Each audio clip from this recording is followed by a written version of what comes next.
I can almost picture myself sitting where you are. Yes. You guys are doing great. I mean, may God continue to give you the strength and the focus that you need to sustain, the power station like you have been doing. Thank you. And I remember doing the homecoming. Yeah. I think it was Daryl. You started or Daryl started? I think I signed in, and Daryl took over from me. Yes, after a while. There were lots of people who said they didn't believe the smoothness of your takeoff. They were like, this man has not been doing this for a while. The way you came in, and it was like as if you never left. That's what I remember. Our boss James Ajanim said that morning when we had a conversation after I signed in. And to be honest, on my way here, I kept thinking of what I was going to say. Okay. And I could not settle on, how to come on. And if you quite remember, I was late. Yes. And somehow when the mic comes on, you just know what to say. And in Dagwani, they say, Soja Kurlabi Loarabaria to it. An old soldier doesn't fear to cross the barrier. So immediately you put on the mic. Yeah. The politicians Suhuyini left your body. Exactly, and the broadcaster took over. Exactly. Yeah, exactly. That's the default setting. But nice to have you in studio once again. It was a pleasure. There's a lot to talk about anyway nowadays on the political landscape because there's a lot always happening. But just your brief views on this, what we're just discussing, the matter of the right price for the cocoa farmer. And it's nice to have you in studio because you're also the deputy ranking member for the Lands and Forestry Commission committee, and you have spoken several times about the effect of galamsey. Now, when we called Mr. Carroll, we thought he was going to talk about the matter of price. All of a sudden, he diverted and said, no, he thinks the bigger issue is the fact that we are losing land, the cocoa farmlands to galamsey, and that it is that place that we should be talking about, that you can never offer as competitive a price enough to get somebody not to give out their land to galamsey. Which one, can the two be decoupled? Can you take away the effect of price from ensuring somebody sticks to growing cocoa? And how do you also deal with the galamsey issue at the same time? Is price not important to that mix?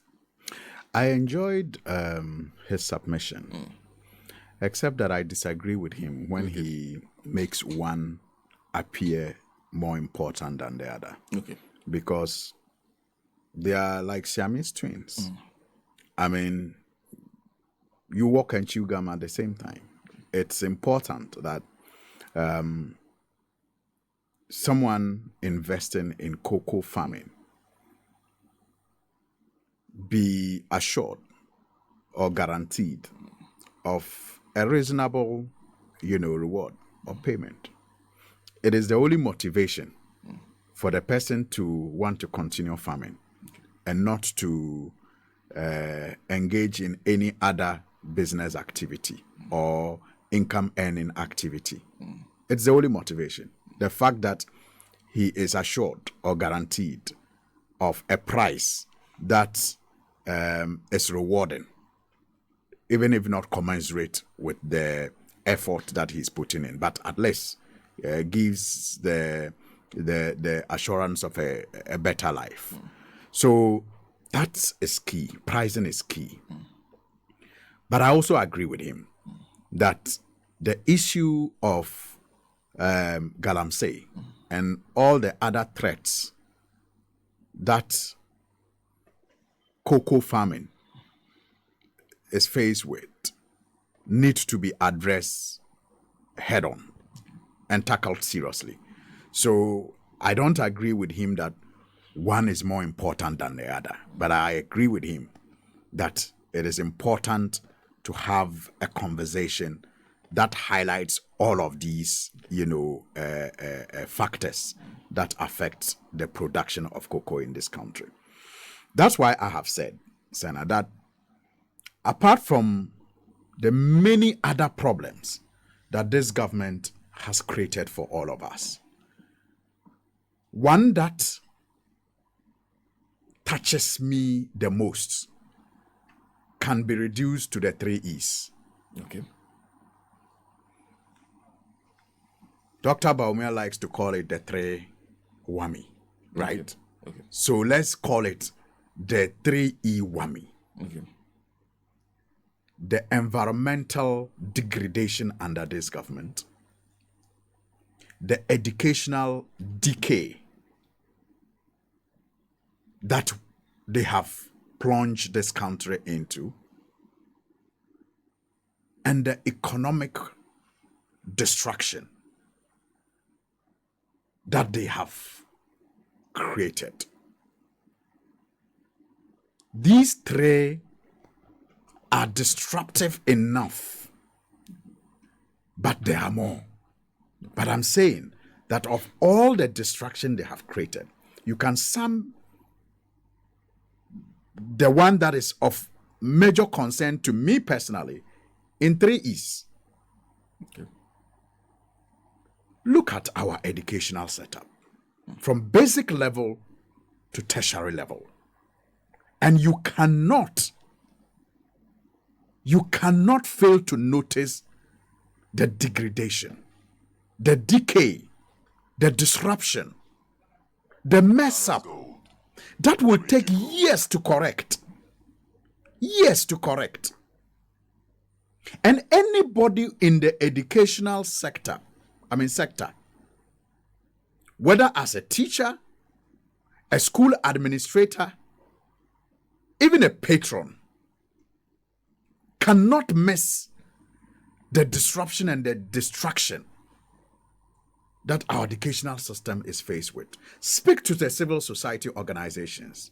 ISODEC and others will tell you that the destruction that the basic education is suffering today will take years and years to correct. Low budgetary support, what is even available, mostly diverted.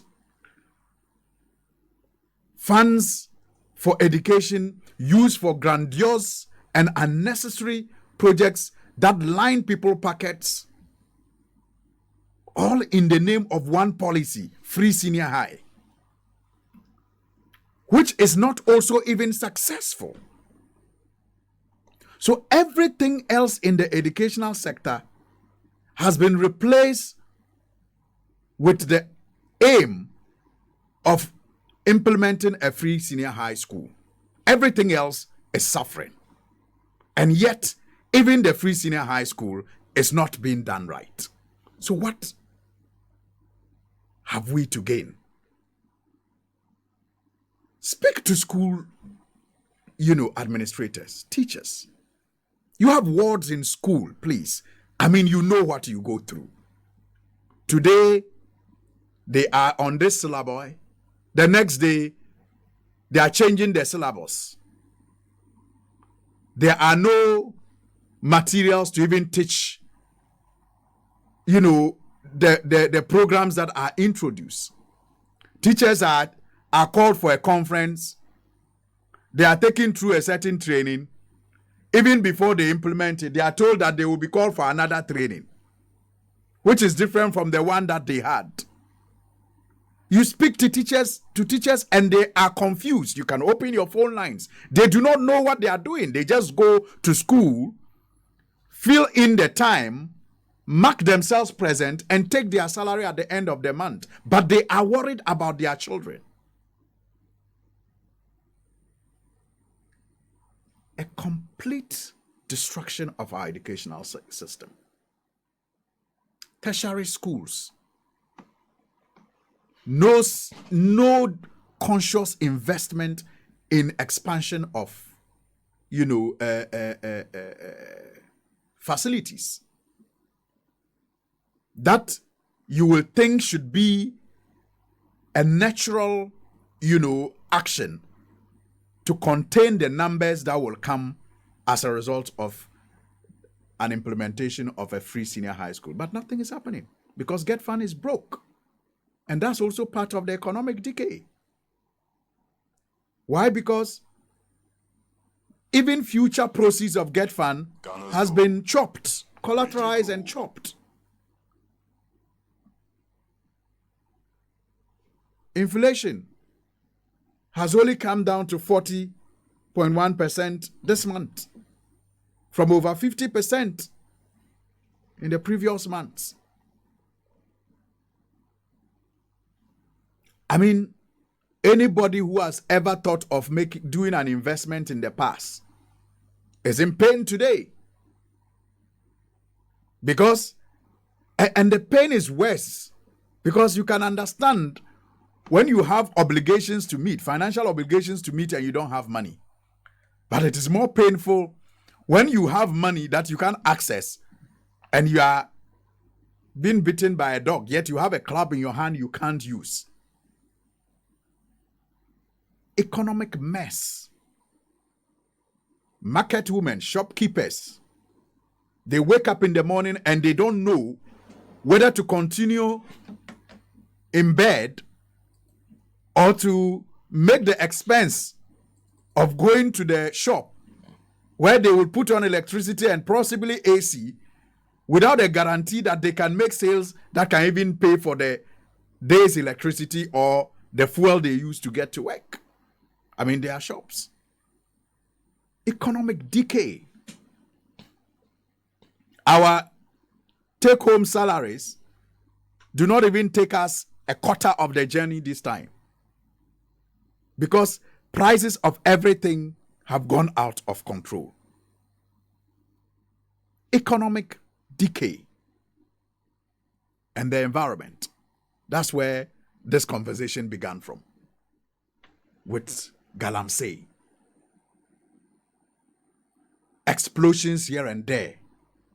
You just heard of the second explosion. Yeah. What were we told when the other one happened? With the same, if you like, what do you call those things? Not bombs. The explosives. Yeah, yes. The same management of explosives. In less than, I think, 2 years. Yeah. How did you hear about such explosives in the past? Yes, a few that happened at the quarry sites. Sometimes due to how the miners didn't manage the plantation of these explosives, not in transit, like we are experiencing now. Why? Because some of the licensing regimes have all been weakened. And most things are now for party boys. In fact, it is now connection for them to survive on. So they walk in and walk out of offices and get licenses and things for people and take a cut. No scrutiny, no procedures. Governance has simply been turned upside down in this country. And you can speak to the public sector workers, the civil servants. CLOSAG, for the life of me, have had to even organize press conferences to complain about how they are becoming, worthless at posts. There must be a distinction between politicking and governance. But unfortunately, this party, especially led by this president and his vice president, don't know the difference. Can you decouple the two? Yes. How? Look, that is why in political science, there are theories that even suggest sometimes that the people you campaign with to get elected may not usually necessarily be the best to help you achieve the goal that you set for yourself as a leader. You need to know that difference. There are those who will get the politics right, and there are those who get the governance right. For example, Senna, I'll give you a very recent example.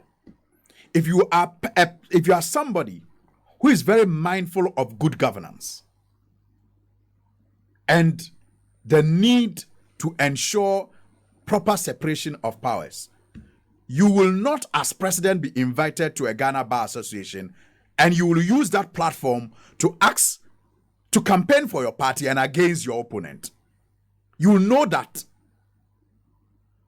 what you have to say has to be said somewhere else and not on that platform. That's why they say in politics and in governance, what you know is not as important as knowing where to say it.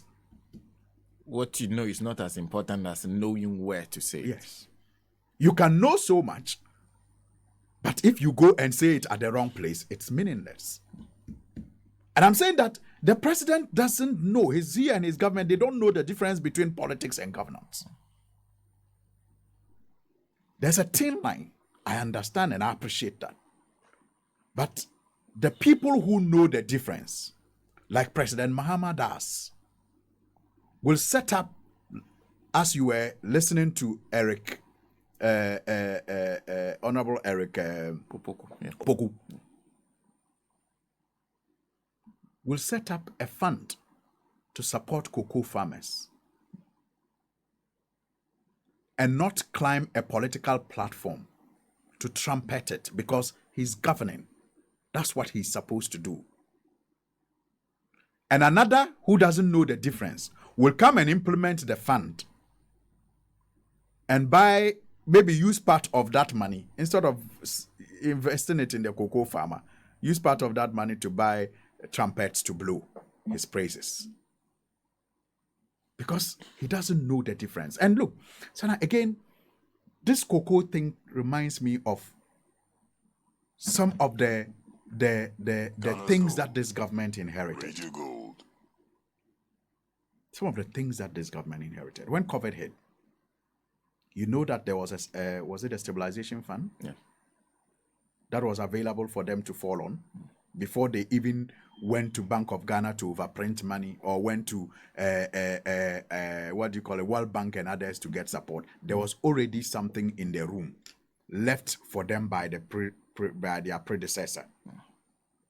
Do you understand? They had hospitals they could run to. Even they themselves, when they fell sick, they went to relax. I'm talking about the health minister. That had been constructed and handed over to them. There was a ESLA fund, you remember, which they have collateralized. Now, Sena, today, if they ask President Akufo-Addo to hand over today, in fact, I know that even at the Flagstaff House, when he took over, there was money for him to use for some things. Today, if he's handing over, he should ask himself, if he's handing over, the things that he inherited, that he fell on during difficult times, will the president taken over from him have that privilege of anything to fall on should disaster strike? What will he hand over? What will he hand over? That will be, if you like, an insurance of a sort. Because like the cocoa, what do you call it? The money left for the implementation of the insurance pact. No, that's the pension fund. Yeah, okay. The money left for the implementation of the pension fund. So he inherited it. So I'm saying today, if he's handing over, and I'm saying there was a salvation fund during COVID, there were hospitals that people had to, if he is handing over today, can he point to such insurance that his predecessor will get? He has depleted all and he's leaving nothing for his predecessor. So, Senna, I agree to a very large extent that when we are having the conversation about the sustainable, growth of cocoa and the benefits that we intend to get from, the cultivation of cocoa, we should not lose sight of the threat that Galamsey has. But we should not also make it seem like it is more important than the question of pricing. Because clearly, this government is shortchanging the cocoa farmer today based on the FOB price and the farm gate calculations that they do. It is clear that the farmer could have gotten more than what they are trumpeting as unprecedented, windfalls for the cocoa farmer. I mean, the kind of benefits that cocoa farmers used to get in the previous regime are numerous and known to the cocoa farmers. I mean, the free fertilizers, the free seedlings that they got, and that was visionary, because our cocoa farms were aging, and as we all know, diminishing returns set in everything as age advances. So the cocoa farms were beginning to yield less and less. So to extend to cocoa farmers free seedlings was visionary, to ensure that there was that culture of replacement, so that we are assured that we can still continue to grow cocoa into the future.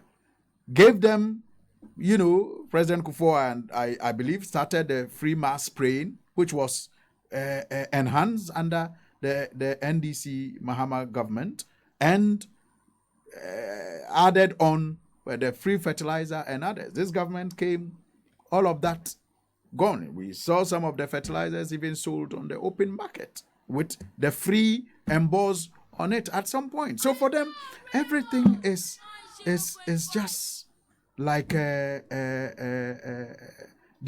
just came to rob, and they are doing so excellently in that regard.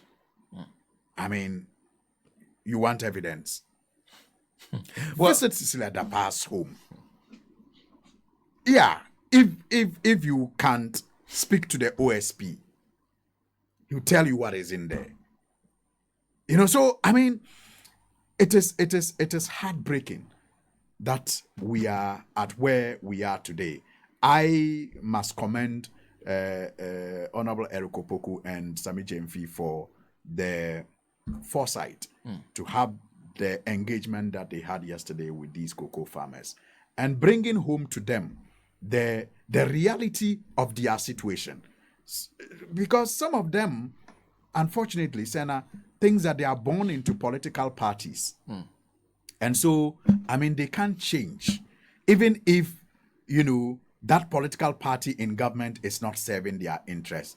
It's like a baby that they gave birth to. Their forefathers gave birth to. They have to continue to grandfather it.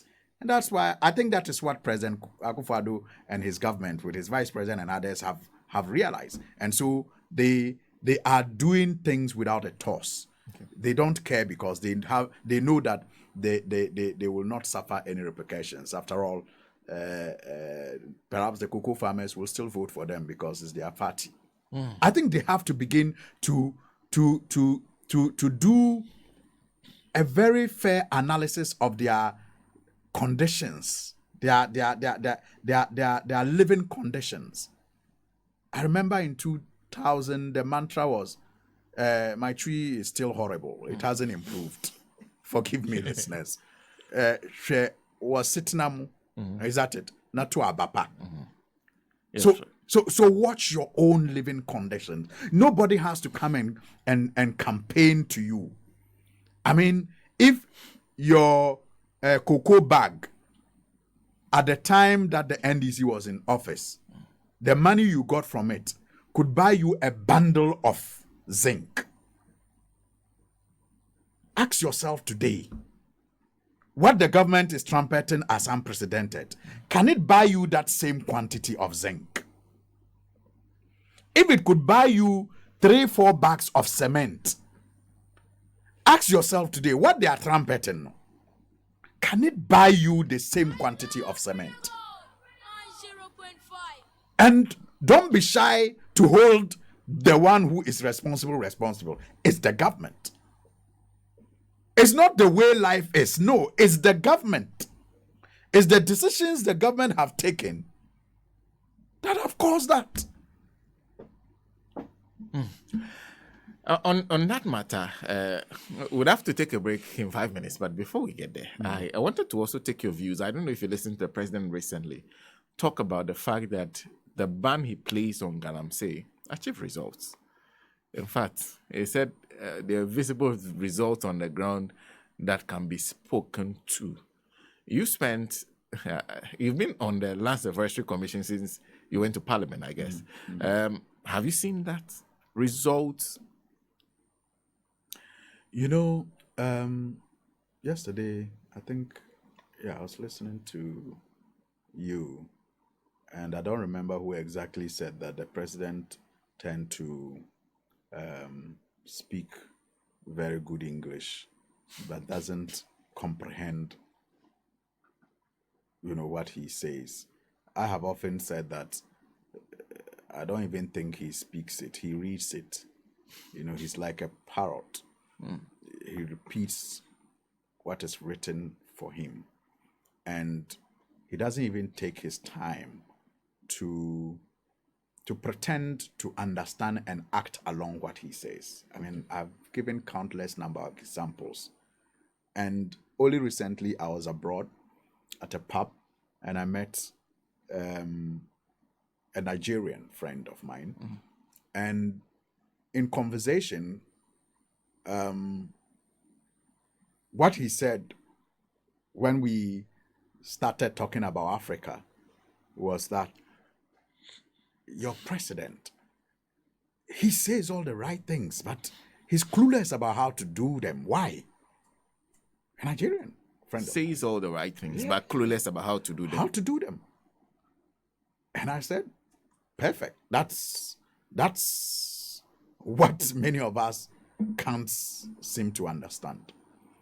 And for example, I recall when, and I always use that example, forgive me if you have heard it before.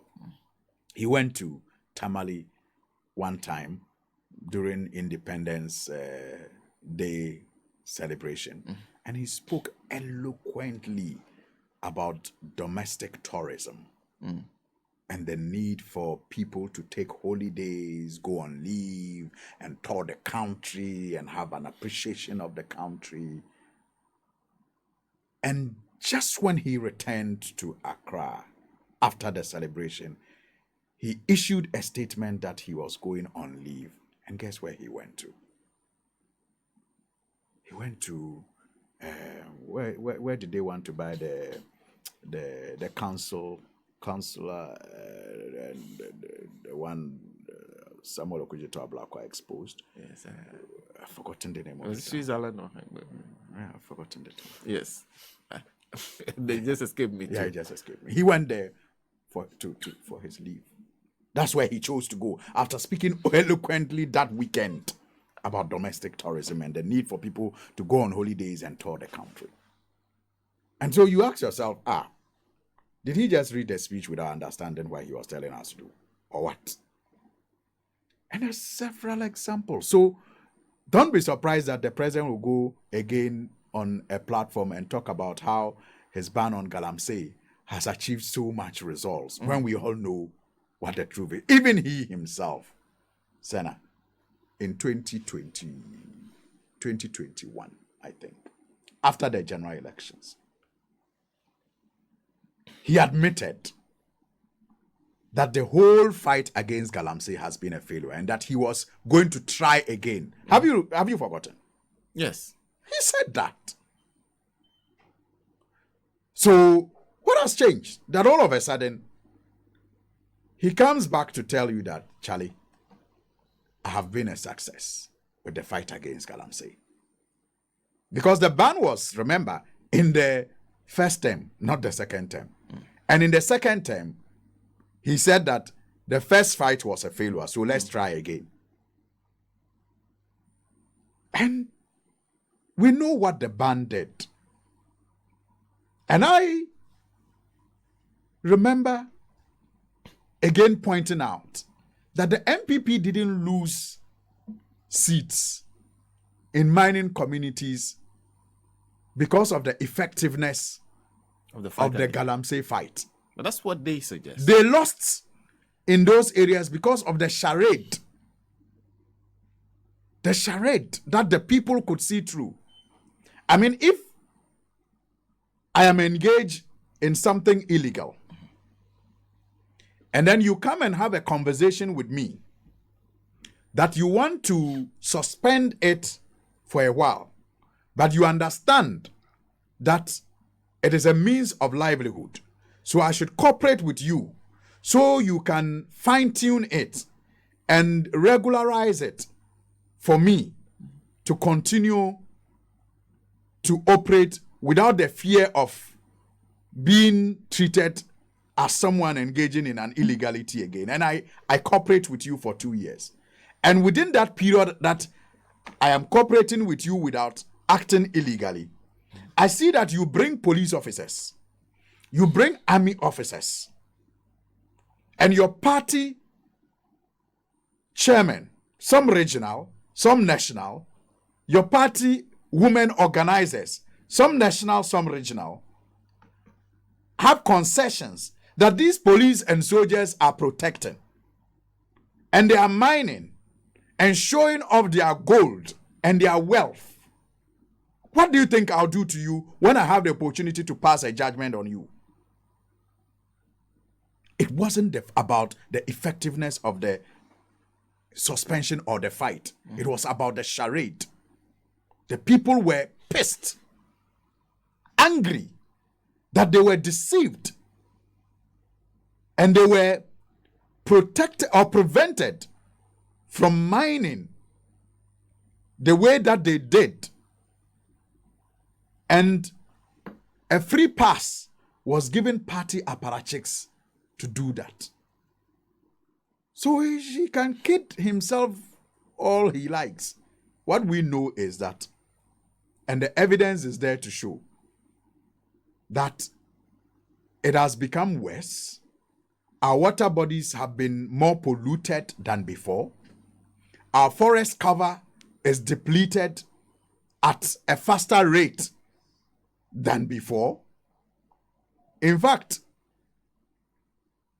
he, the president, knows the truth in his heart that as far as the fight against Galamsey is concerned, he's a failure. And that is why when the minister that he put in charge of a committee, interministerial committee, Professor Frimpong Boateng, spilled the beans, NPP members who cannot face the truth picked sticks and stones to get rid of him. And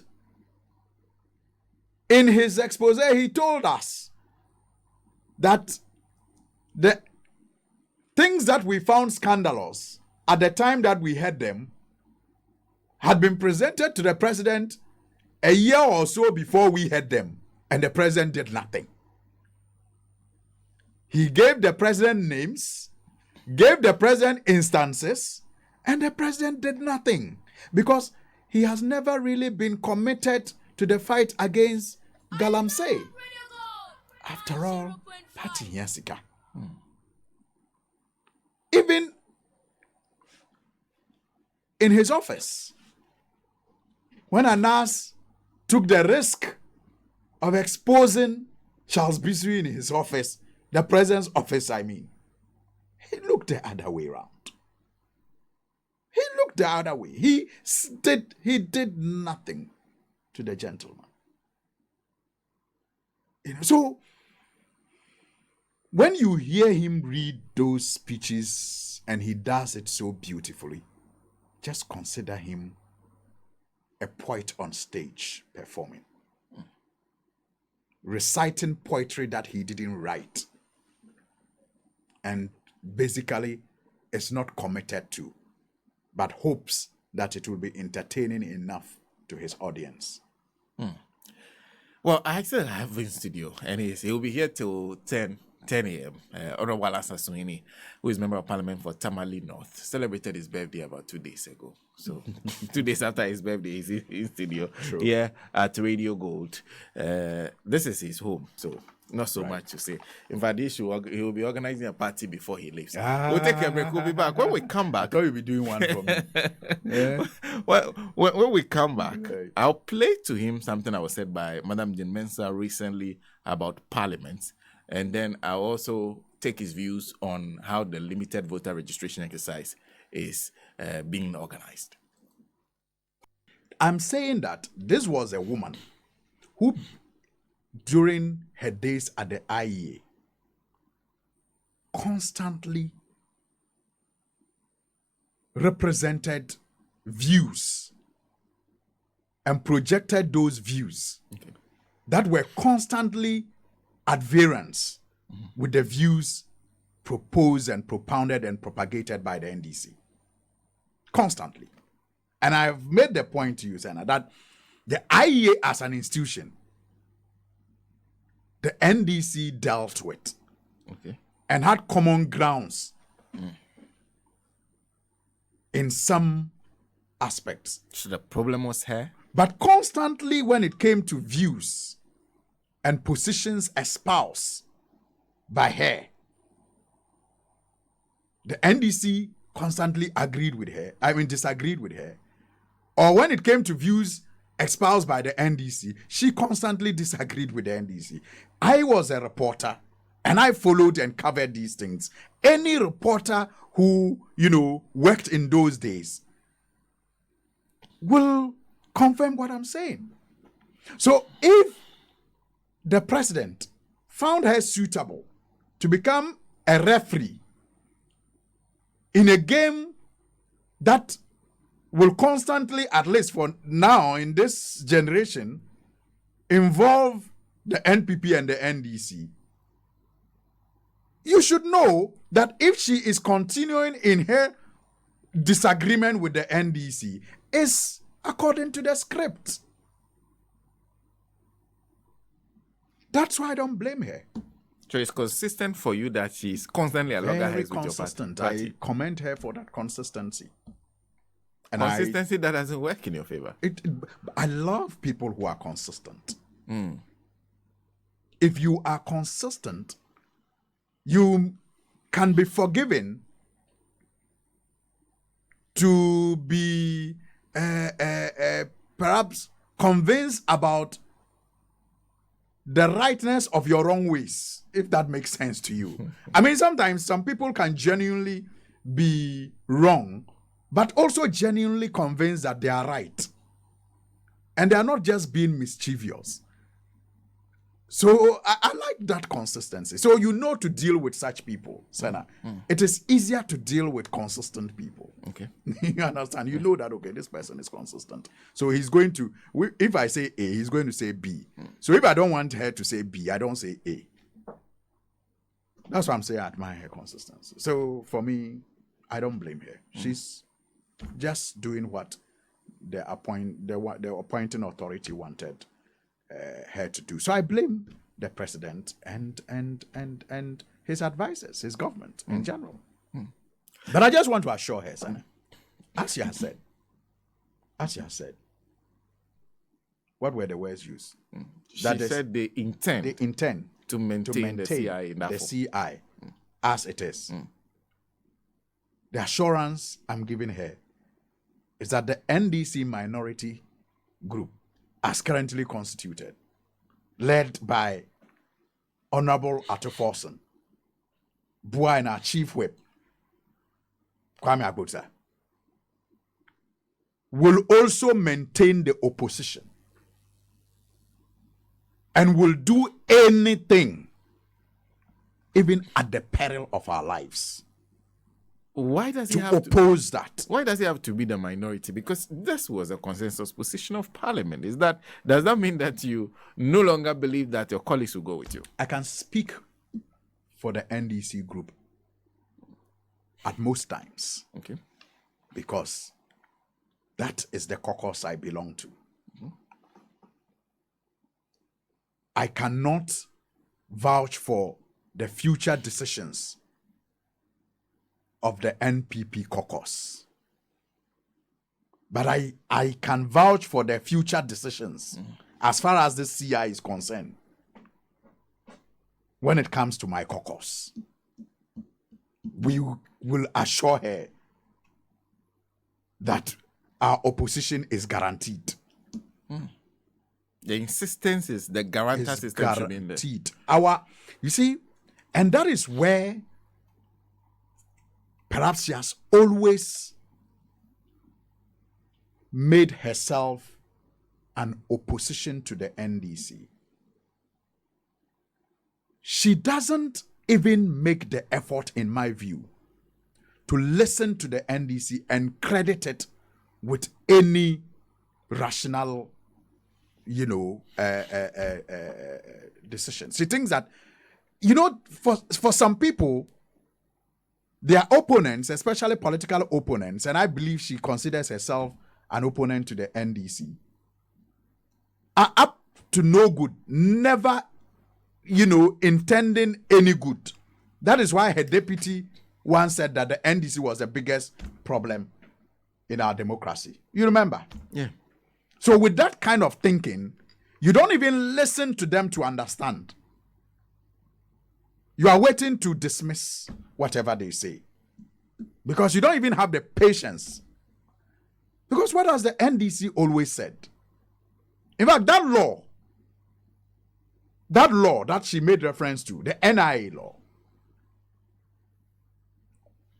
was passed by the NDC. Professor Mills, as president, together with the NDC in government, when the idea of a Ghana card came about, always intended for it to be used for voting someday. And that is why it is not lost in the acts that he is making reference to. The Ghana card, the national identity card, was always intended to, at some point, be used for voter registration purposes. Always. But timing is key. Why? As we speak, I have 2 Ghana cards. One is a Ghana card, by the way. The other is an ECOWAS card. But I have 2. One that was issued, yes. One that was issued under Professor Mills. And the one that was recently issued. Okay. I have both. My wife does too. I remember at the time that they captured our data, I was working here. There's this school just, what's the name of the school? Just here. The When one you go out yes, after the traffic lights. Yes. Yeah. Yes. What's the name of the school? I can't write. That's where I went to pick my card. At the time, why didn't the NDC, even though it was in the law, propose that it be used as the only document for voter registration purpose? Because consistently, the point has always been made that we must make sure that we cover as many nationals as possible. What is the essence? What's the essence of preparing a voter register that excludes majority of Ghanaians? Because your intention is to stop non-Ghanaians from participating in your elections. What do you gain from that? So you want to prevent a few non-Ghanaians from taking part in your voting exercise. So because of that, you institute a measure that will end up preventing more Ghanaians from taking part in that process. It is like they teach in taxation. When the amount of money you are going to use to collect a tax is more than the tax that you are going to collect, then it is not worth the effort. So if you are going to prevent a few non-Ghanaians from registering, and taking part in your voter processes, you don't institute a measure that will, in the end, exclude more Ghanaians also. But she says the intention is not to disenfranchise Ghanaians. The intention may not be so, but the practicality of it, Okay. we have proven, will amount to that. Okay. How many people have the Ghana card? The NIA has been giving us the data. How many people in this country today have the Ghana card? What is the distribution of the data? Greater Accra, for example, leads with numbers of people per the last population census. Does the NIA have a corresponding data? The last time they appeared before us in Parliament, Ashanti region was leading with people with Ghana card. Even that, they were not able to cover all the people in Ashanti region. So many people have gone to the NIA offices many times, countless number of times, some even willing to pay, and they still don't have their cards. So through no fault of theirs, if you want to use it as the only source document to register people to vote, they will be excluded from the decision-making process. And someone else with that opportunity will impose a government they don't like on them without their input. So I'm saying that it may not be your intention, but the practicality of it will lead to that consequence. And that is why we are saying that if truly speaking, sincerely speaking, it is not your intention to disenfranchise, then don't rush it. Don't rush it. Allow for people to get registered on the NIA database. Let them have their Ghana cards. Let it become as common as the voter ID card is today. And then go ahead and make it as the only, document required for voter registration. We have no beef with you. But because your mind is made up against the NDC, facts such as the ones we have provided, pointing to how many Ghanaians will be disenfranchised, you still insist that your intention is not to disenfranchise them. Then your intention is to what? Because if you finish the registration exercise using only the Ghana card, those people without the Ghana card will be disenfranchised. And you have not challenged the data that has come from the National Identification Authority. In fact, the last time, the finance minister offered them money to even print some cards. Even that, they are still falling short.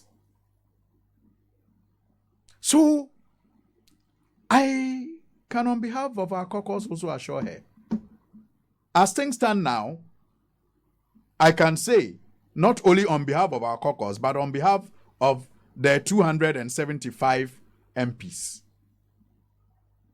that CI will not see the light of day. As things stand now, I can speak on behalf of all our colleagues because, it was as a result, the decision that we arrived at was as a result of thorough engagement where all parties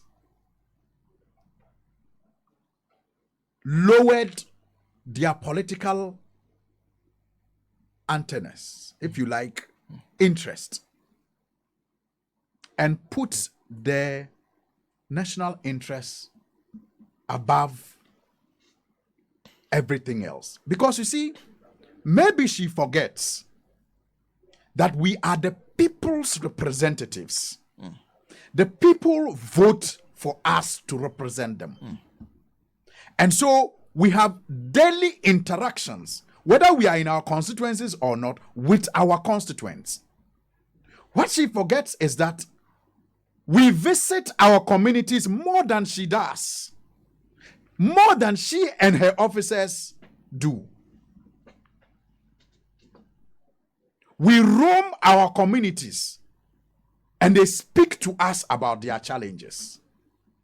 And so when it comes to a decision regarding the Ghana card, every MP knows the true challenges in his or her constituency. Every MP knows it. No MP is, how do I put it? There's no MP who will tell you that in his constituency, there's no problem with the issuance of Ghana card. Okay. No MP. Challenges everywhere. Challenges everywhere. And you see, every MP knows that with the Ghana card, if it is used as a source document for voter registration, more people in his constituency or her constituency will be denied voting rights. Every MP knows this. Every MP knows this. And so the more people denied voting rights, the riskier it even becomes for that MP to get elected. I'm spilling the beans. So that is what unites all of us against her position. And maybe it is time for her to climb down from her high horses. And that's the point. The people who may be supporting her in the Flagstaff House and maybe the national security outfit do not represent constituencies. National security. I'm just guessing. Maybe because she has some backing or some assurance. That is why even the leader of government business in parliament will communicate to her, and she will have the audacity to retort that they will still maintain that CI, because it is the leader of government business in parliament who will lay the CI. You're asking about the process. The electoral commissioner and her staff have no space in parliament. They are strangers to parliament. They can't come to parliament to do who if parliament does not invite them. And even when we do, on the floor, they speak through only the leader of government business. She doesn't have any right to address parliament or to move any motion or to table anything in parliament. She can't do it. There's no law permitting her to do that. And so, if she's having backing from some quarters, say the Flagstaff House or Jubilee House, as they call it, or the Blue Gates or anywhere, and that is giving her the assurance and the arrogance to go on that head coalition with Parliament, she should be reminded that those people giving her that assurance and support do not represent constituencies and do not visit the communities that will be affected by this decision more than the MPs do. And so she should climb down from her high horse. And that's the point I was coming to, because think about it. You approve her budget. Yeah. Her laws have to be passed by you. Yeah. You are the people's representative. Yeah. Even if she is independent of the executive, she's not independent of the people. So which means she is not independent of you. Absolutely. But she has the guts to tell you, I won't do what you're saying. Yeah. What is it about this parliament that people seem to play with? Well, so she's getting what she's bargaining for. That's why I'm saying that whoever is deceiving her to go on that head coalition with Parliament is issuing her death warrant. Whoever is deceiving her is issuing her death warrant, because she can't win with this. The MPs know the effect that this decision of hers will have on each and every one of us in our constituencies. Because like I said to you, Senna, there is no constituency in this country without challenges as far as the issuance of Ghana card is concerned. No constituency. And there's no constituency that I know of that has over 70% of its people covered by the Ghana card. No constituency. So why will you want to use that as the only document for voter registration purpose? And when they are telling you the reality on the ground, you are adamant. Just as the arrogance and the intransigence with regards to the decision to locate voter registration exercise at the district offices are beginning to, to show. The folly in that decision is beginning to show.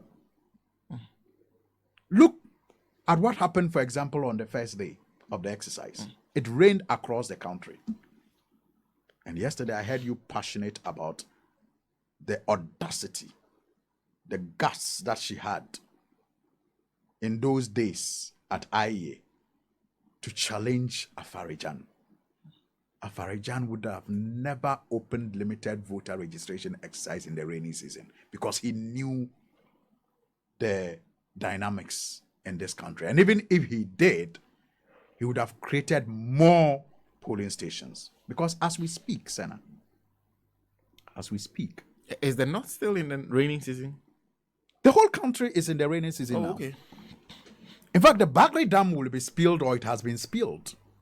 I haven't checked the last time.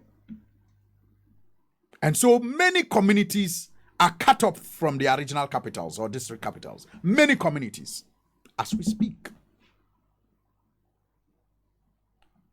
I'm just going to share with you some communities that have been cut off from the district capital in Saboba. Okay. Wapuli, Natalago, Yakanzia, Balaba, Kuntuli, Kunkunzwale, etc. in the Sababa district have been completely cut off. So they cannot access the district capital. In some cases, they have to use canoes to cross two different water bodies before they can access the district capital. And you are telling me that these communities do not have people who have turned 18 and over, especially when you have not carried out a limited registration exercise since 2019. 3 years, these communities do not have people who are Ghanaians, who by law, by Article 42 of the 1992 Constitution, are supposed, they are entitled, and you, the EC, is mandated,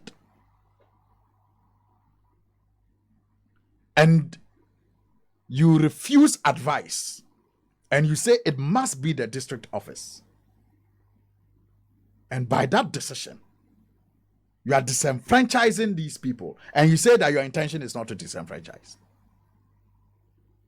Apart from these communities being cut off, and I'm saying that on the first day of registration, it rained across the country. You should have had cameras at some of the registration centers at the district offices. But if these registration centers were closer to the communities, like in electoral areas, people would have run home. And when the rain subsided, they would have come back to register. Unlike what happened, where because they traveled in some cases 100 kilometers in the Bimbala, constituency, some districts are as far as 100 kilometers from the district capital. Within the same constituency, the same district. Yeah. So, you see, I say that some of our problems in this country, Senna, is because there are some people in decision-making places who do not have a basic understanding of the geography of this country.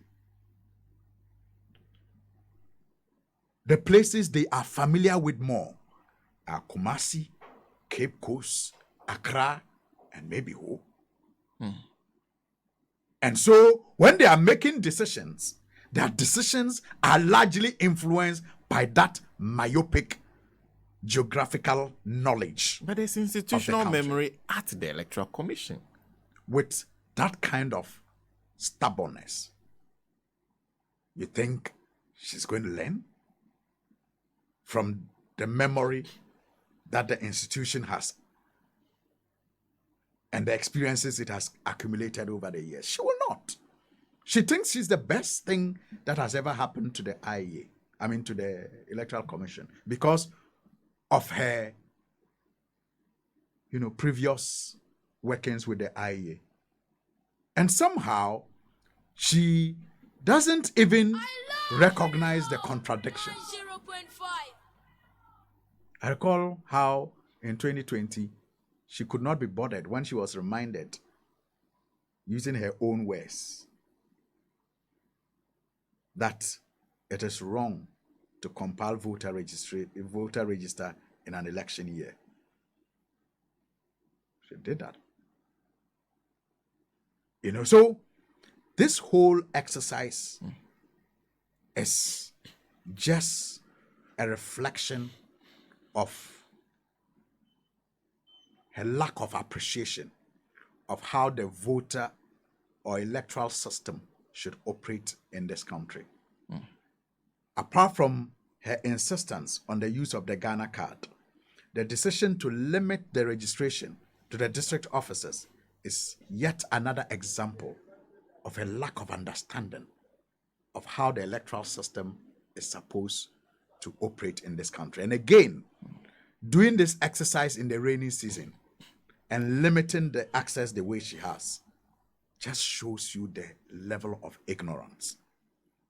If it is not deliberate, so I'm saying if it is not deliberate, then it just shows you the level of ignorance. Because it could also be deliberate just to suppress the numbers. Okay. To ensure that as few people as possible get to register. It could be deliberate.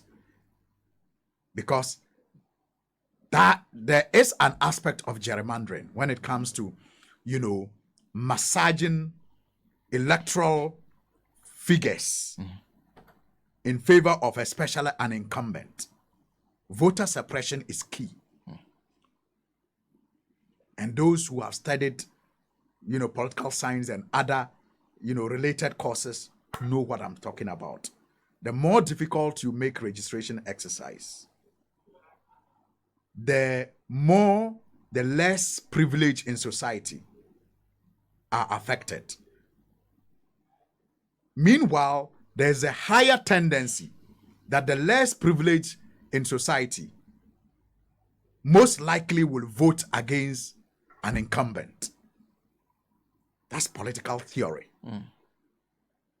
There's that high tendency that those who are deprived, those who are marginalized, those who are less privileged, have the higher tendency of voting against a government in power.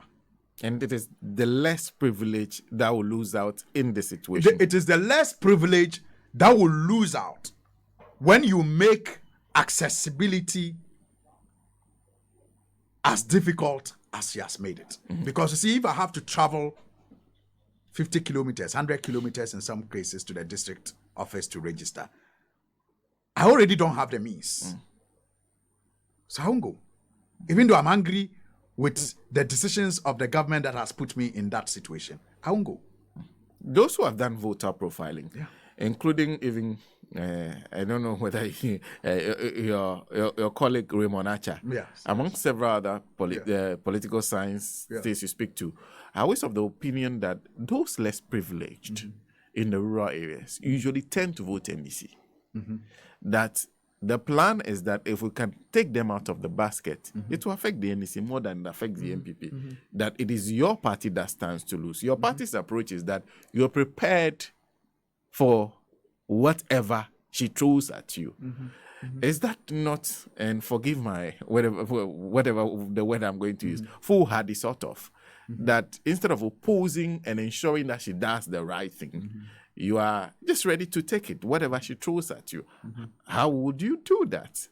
So, Sana, it seems foolhardy, and you need no apologies at all. But when you are fighting against a democratic dictator who in every way has demonstrated his appetite for tyranny, you don't wait till you are taken aback anymore, especially if you have been surprised once too many. You need to approach your battles with such a government with all tools available to you. You don't use one means anymore to fight that dictatorship. President Akufo-Addo has proven to us, and I just spoke about the appointments that she has done, that he will stop at nothing to erode the democratic gains that we have made over the years. He has proven to us. In fact, all the coups that have happened in Africa lately, have you heard that anyone has died? No. Have you heard that anyone has died? No. But in our last election in 2020, for the first time in our history, since 1992, 7 people were killed. And guess what? In the president's address to the nation to concede victory, he referred to the 8 bodies as few deaths. Few was the word he used. Few. Telling you that he wouldn't even mind if more were dead. He said few.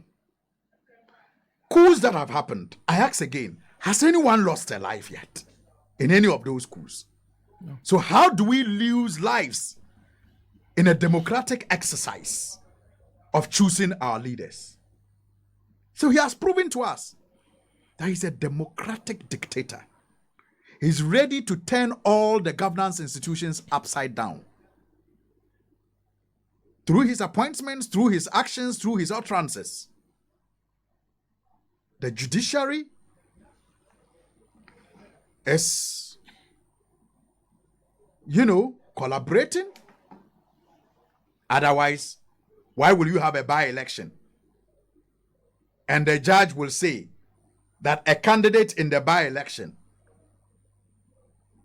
should attend trial every day for the period of the by-election. Why will you have an injunction placed or filed, and the registrar, the court registrar, is unable to give a date because he or she has been instructed by the Chief Justice not to do that until she's available? And an electoral commission that only a couple of months ago in May said they could not carry out elections for the NDC when the NDC had its internal elections because one of the contestants had filed a suit. It's not like the suit had been heard and a date had been given for hearing. No. It was just filed. The Electoral Commission said, because of that, we can't move. We are demobilized. Until you set it aside, we are demobilized. We are demobilizing. I mean, we can't move. We are motionless. That same Electoral Commission is aware that not just the NDC, but all the other political parties except the NPP have filed this case. But this time around, they haven't heard. You think that's democracy? You think that's good governance? And the only way you can win against her is to go to court and expect free, fair adjudication. Not so. You don't have that there. In fact, they've given you a date in October 17. Exactly. After the exercise. Yeah. 15 days after. 15 days after the exercise. Is that good governance? So you want the NDC to do what? take sticks and go and beat her out of office, or take sticks and go and, disrupt all the registration centers. That's appetizing, though. It looks like something I will encourage. But that's not also good governance. So you have to trust in the conviction of our people to help us, the NDC, to get rid of this threat to our democracy. Because they have become a danger, not just Nana Akufo-Addo and Dr. Bawumia and the government, but all the people they have put in place at the EC, at the courts. They have become a threat to our democracy. And if we all have agreed that we no longer want a military takeover, then we, the civilians, have to come together. And the only way to come together to ensure that they go out is to rise above all these impediments that they are deliberately putting on our way, to grab them in the neck and put them on the ground and kick them out of government. That is the way to do it. And that is why I still get disappointed when some people who appreciate the threats that these people have become to our survival and our democracy still wonder what the NDC is doing, without asking themselves what they are also doing in support. I feel a bit disappointed when I hear that. Since the registration exercise started, if you are a concerned Ghanaian, concerned about all the things that are going wrong, all the threats to our Ghanaianness, since this registration exercise started, what have you done? Have you even asked that worker of yours if she has or he has a register? A voter ID card. A voter register, ID card. Yes. If he has registered. Have you even bothered to ask them? That apprentice you are training, have you even bothered to ask them if they have a voter ID? Have you even bothered to find out where the district EC office is? So that at least on your way to work, you can stop by and just look at it and see if you can help anybody, maybe guarantee a form. Have you asked your relatives in the rural areas what they are going to do to get the 18 and above people, first-time voters, to register? This is communal labor. And so, yes, the NDC has to live up to expectation. The NDC has to lead for everyone else to follow. And I am assured from where I sit that the NDC is doing whatever it takes, and it will take,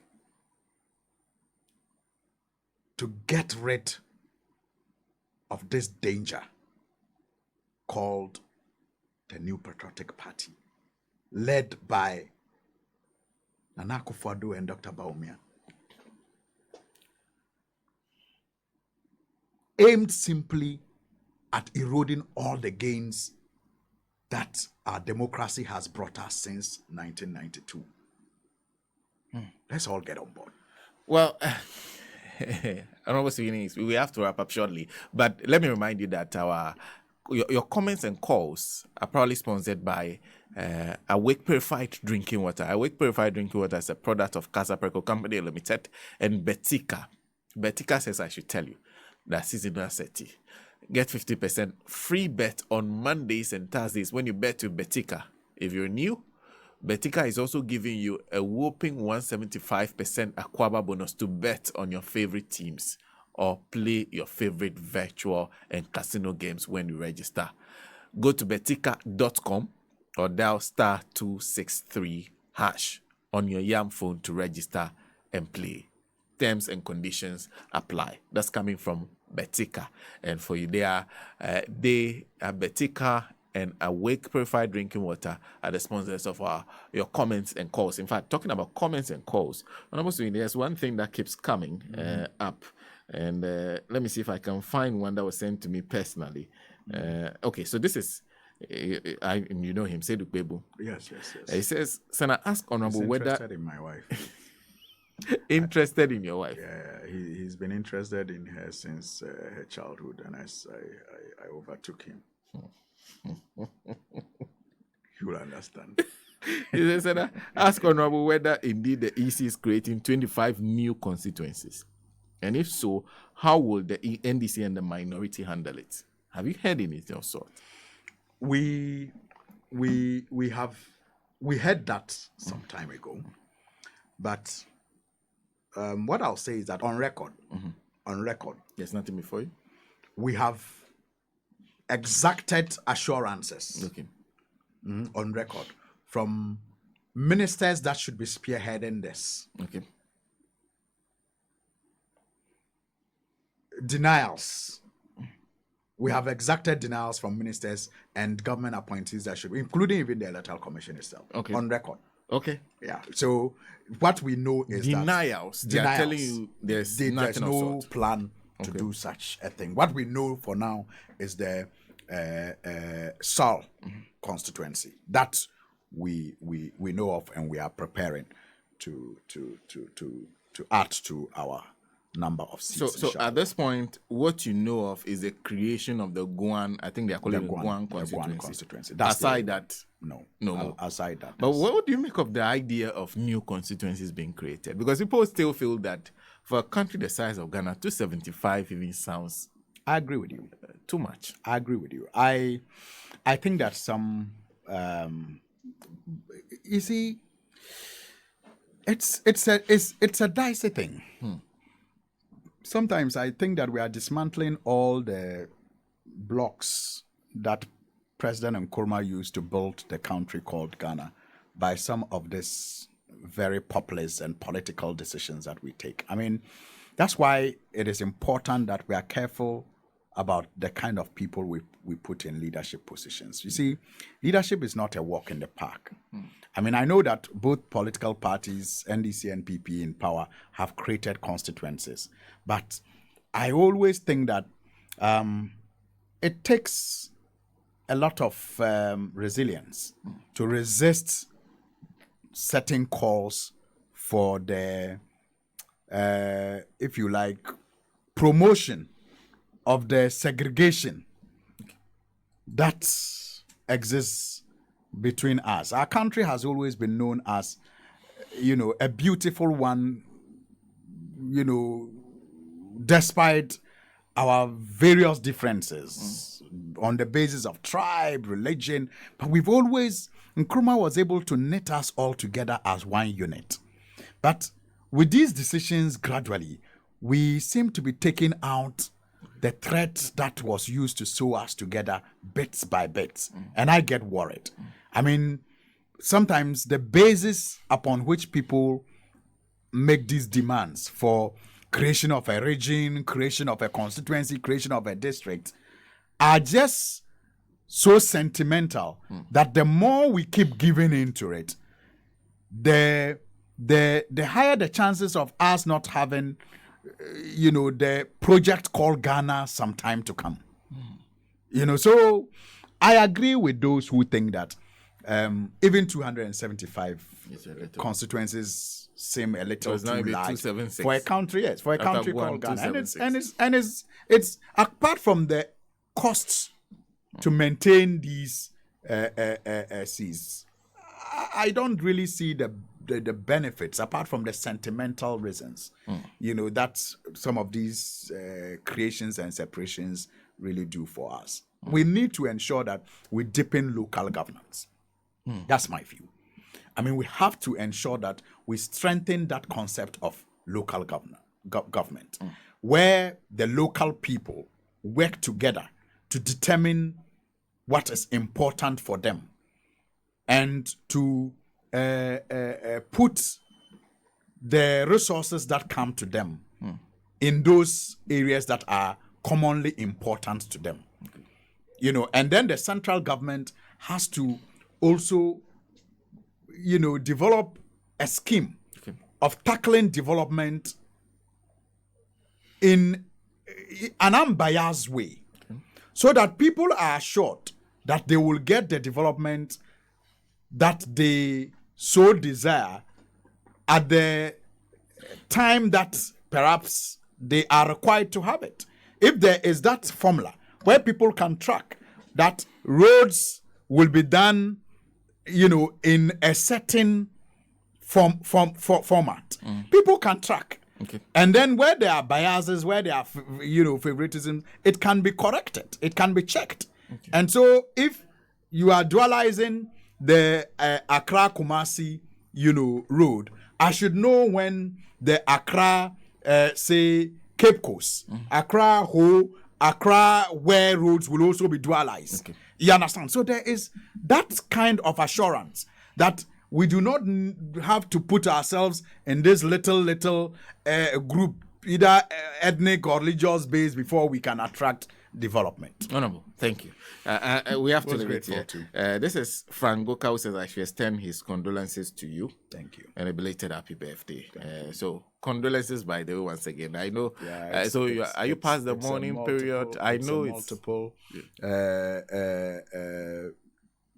Faces, yes, at the same time. So let me just take the opportunity to thank all those who reached out, those who couldn't, perhaps because they didn't have the means, to express their condolences to myself and my family when we lost my mom on the 25th of July. It was a very difficult moment for all of us, but their care, their concern, their support made it easy for us to go through that difficult period. My special thanks goes to His Excellency, the former President John Dramani Mahama, and his family, especially his wife Lordina Mahama and his brother Ibrahim Mahama. My love to the leadership of the NDC party, General Chairman Mosquito, and General Secretary Golden Fee, Fiavi Kote, and the leadership of Parliament, both majority and minority side, especially my colleagues, over 50 of them, who could make it to the funeral in Tamale. Most grateful. And ever since, many have also reached out to show their support. Many of who could not even be there, but, erected prayer walls. I feel you. I mean, I felt it. And I'm most grateful for all the support and the love that you have always shown. 2 days ago, too, was my birthday. So you mourn, you laugh, you celebrate, that's life. I mean, there are seasons. So I thank you all for the concern, the support, the love, and the prayers. May God continue to bless all of us. Thank you for making time to be in the studios of Radio Gold. This is your studio, so do pass by much more constantly. I will love to. Yeah. And as the days go by, I'm sure I will make time to be coming here more regularly. Well, one thing I can predict for sure, but that very soon you'll get to the level where my hair has gotten to. I know you are trying to, from your haircut, you are trying to reduce I have fought it. But it will. But it looks like it is chasing you. You have no choice. Honorable Alhassan Suhuyini is Member of Parliament for Tamale North. Of course, when you mention the name Suhuyini in the studios of Radio Gold, and you've been following Radio Gold long enough, you should know where Suhuyini's place is. Thank you. Thank you once again.